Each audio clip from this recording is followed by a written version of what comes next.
My name is Samuel Otieno. I'm 47 years old.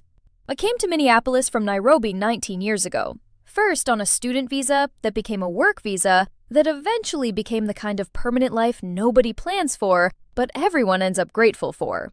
I have a wife, a Cheng, who works the day shift at a pediatric clinic, and 2 children. My daughter is finishing her 2nd year at the University of Minnesota studying biochemistry, and my son is 16 and currently more interested in basketball than anything I have to say about his homework. I clean office buildings at night. I have done this work for 11 years, the last 2 of them on the 19th floor of the Reardon Tower, a glass high-rise downtown that houses, among other things, the regional offices of Halbrook Greer Financial Partners, one of the larger wealth management firms in the Midwest. I work for a contracted janitorial company. I am not employed by Halbrook Greer. I'm employed by a company that is employed by the building's management company, which is itself a layer removed from the firm whose offices I clean. This matters because it is one of the reasons a man can work in the same space as the same people 5 nights a week for 2 years and remain almost entirely unknown to them. I start at 9 p.m. after the last of the analysts and associates have finally gone home, and I finish around 1 in the morning. I empty trash bins, I vacuum carpet that gets dirty in ways that always surprise people who have never thought about where dirt actually comes from. I wipe down conference tables that still have the ring marks of coffee cups from meetings that decided things I will never know the outcome of. I clean glass partitions until they're invisible, which is, I have often thought, an appropriately ironic kind of work for a man whose own presence in that building functions the same way. I am not bitter about this. I want to say that clearly, because this is not a story about resentment, though I understand if it sounds, at first, like it might become one. The corner office on the northwest side of the 19th floor belongs to Eleanor Voss. She became managing partner at 34, the youngest in the firm's history, and her office reflects exactly what you would expect. Clean lines, very little clutter, a single framed photograph of her parents on the credenza, and a window that looks out over the river and catches the last of the evening light before I arrive each night to clean it. In 2 years of cleaning that office, Eleanor Voss said a small number of things to me directly.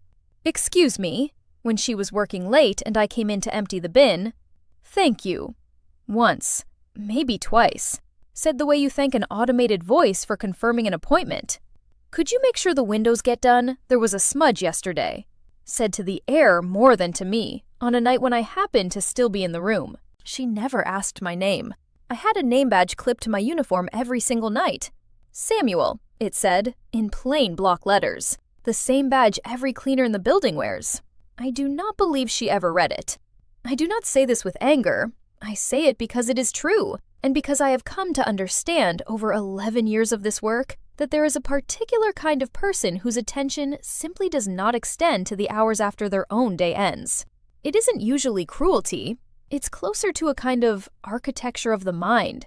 Certain people exist in your field of vision, and certain people exist in the room the way the furniture exists in the room. Useful and present and entirely unconsidered. I knew things about Eleanor Voss that she would have been surprised to learn I knew.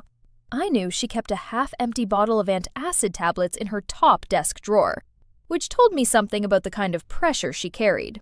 I knew she worked later on Tuesdays and Thursdays, which I eventually understood corresponded to days when certain large accounts reported.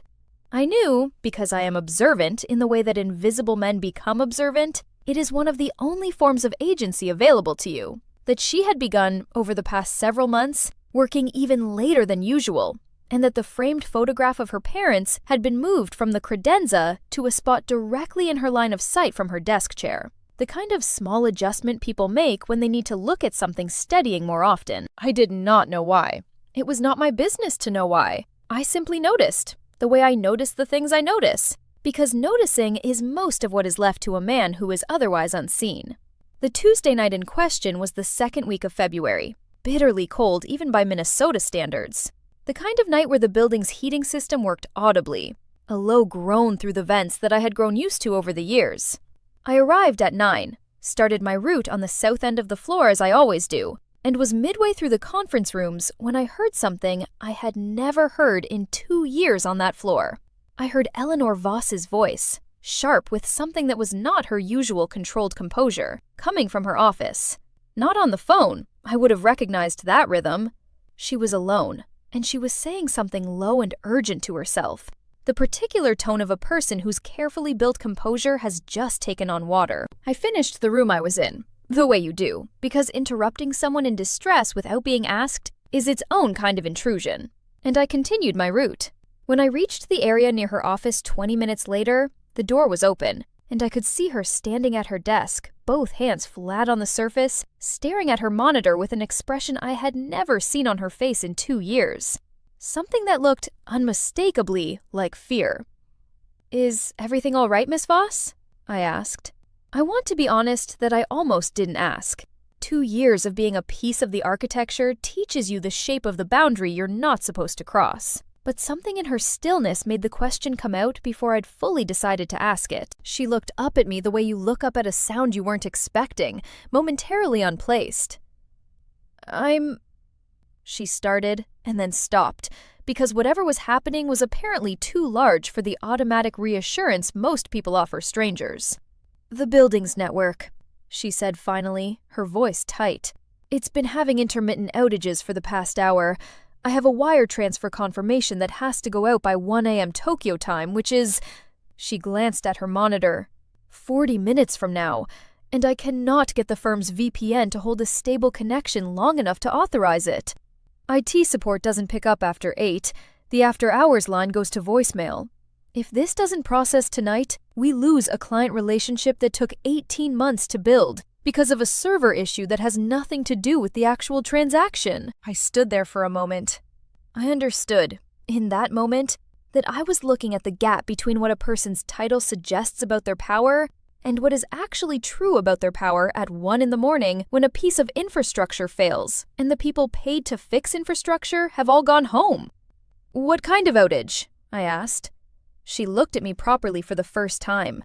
Not through me, not past me, but at me, with the particular surprise of someone realizing the question was specific enough to suggest the person asking might actually understand the answer. "Intermittent drops," she said. "The connection holds for 90 seconds, then drops for 2 or 3 minutes. I can't authenticate the transfer in that window." "Which floor's network closet are you on?" I asked. 19 shares a riser with 20 and 21, correct?" She blinked. I don't actually know." "I do," I said. "I clean the network closet on this floor every Tuesday. There's a switch in there that's been overheating intermittently for about 3 weeks. I've mentioned it twice to the building engineer on shift because the fan inside it has started making a grinding sound, the kind that usually means the bearing's going. If that switch is dropping under load, it would explain an intermittent connection that fails for a few minutes at a time and then recovers." She stared at me. I do not say this to make her seem foolish. I say it because the math of the moment was, I think, genuinely disorienting for her. The man whose name she had never learned was describing the precise mechanical failure happening 12 feet from her office, with more specificity than her own IT department had offered in an hour of silence. "Can you fix it?" she asked. "I can't repair a failing switch tonight," I said. "But I know where the building engineer keeps the spare equipment closet key, and there's a backup switch in there from the last upgrade cycle that was never decommissioned. If I'm right about what's failing, swapping it might stabilize your connection long enough to get your transfer through." "You know how to do that?" "I was an IT technician in Nairobi for 6 years before I came to the United States," I said. "My credentials didn't transfer the way I expected them to when I got here. This is not the work I trained for. But I still know how networking equipment fails, because some kinds of knowledge don't expire just because your job title changes." I watched something move across her face that I can only describe as the visible sound of an assumption breaking. We had 35 minutes. I retrieved the spare switch and the engineer's key, found the failing unit exactly where I expected it, warm to the touch, the fan inside grinding audibly the way I described, and swapped it for the backup, restoring the patch connections from memory because I had looked at that closet enough times over 3 weeks of noticing the noise to know roughly how it was configured. It took 11 minutes. I am not exaggerating the stakes when I say my hands were steadier than I expected them to be, given how long it had been since I'd done this kind of work under pressure. When I came back to her office, her connection had stabilized. She tested it twice, watched the transfer authentication process complete with 20 minutes to spare, and sat back in her chair with the specific exhale of someone who has just watched a structure that nearly collapsed quietly hold. "It worked," she said, looking at the screen, then at me. "It actually worked!" "The switch will need a permanent replacement," I said. "What I did is a temporary stabilization. You should tell the building engineer in the morning so it gets properly addressed before it fails again under load." She nodded slowly, still processing something larger than the technical fix. "Samuel," she said, "I want to tell you what that single word did after 2 years of silence around my name. It was not dramatic. She did not cry, and neither did I. But something settled in the room that had not been there before. The simple, overdue fact of being addressed as a specific person rather than a function." "Yes," I said, "that's your name. I've been reading it off your badge for 2 years, and I don't think I ever actually said it out loud to you." "No," I agreed. "You hadn't." She was quiet for a moment, looking at the screen that had just confirmed the transfer, then back at me. "I don't know what to say that doesn't sound inadequate, given what just happened." "You don't owe me a speech, Miss Voss," I said. "I was glad I could help. That's enough." "It isn't, though," she said, and there was something in her voice that told me she meant it as more than politeness. "I've walked past you for 2 years. I've said excuse me to you more times than I've asked you a single question about who you are. And tonight, the only reason my firm didn't lose an 18-month client relationship is because a man I never bothered to know happened to notice a sound in a closet that my own IT department couldn't be bothered to investigate." "You were busy," I said. "Running a firm like this takes a particular kind of attention. It doesn't always leave room for noticing the night shift." "That's a generous way to describe it." "It's an accurate way to describe it," I said. "I don't need it to be more complicated than that."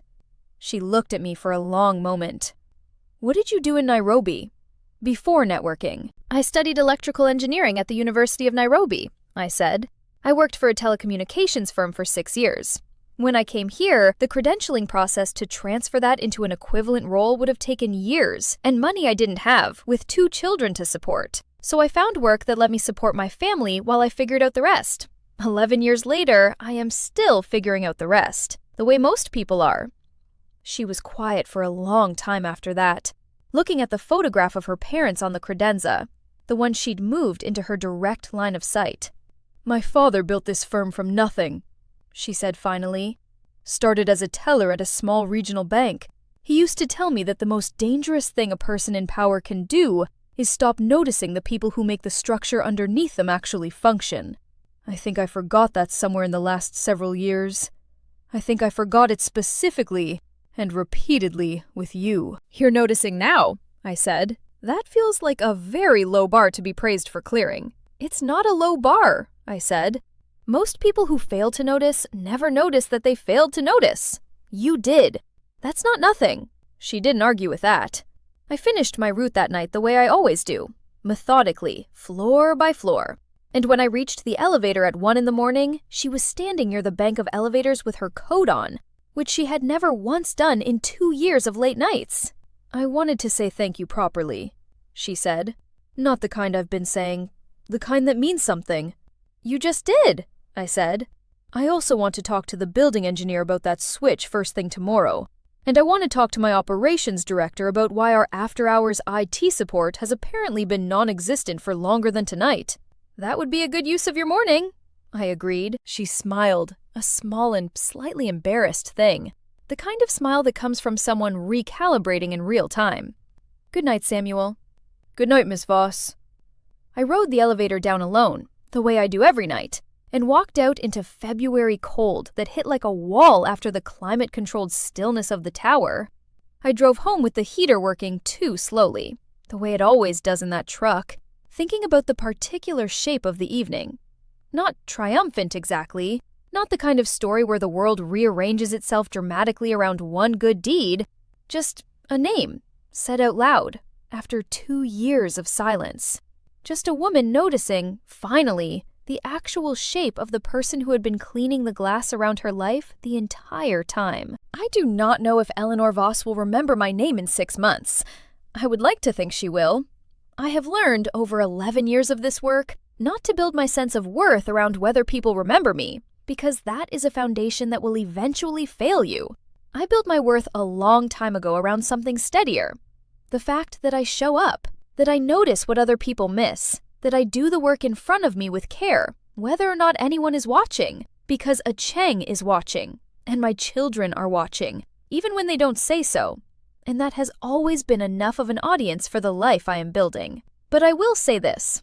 There is a particular kind of dignity in being good at something quietly, for years, with no expectation of recognition, and then having the moment arrive anyway, not because you sought it, but because the structure itself eventually reveals who actually understood how it worked all along. If you've ever felt unseen in a place where you showed up faithfully anyway, leave a comment below. I read everyone.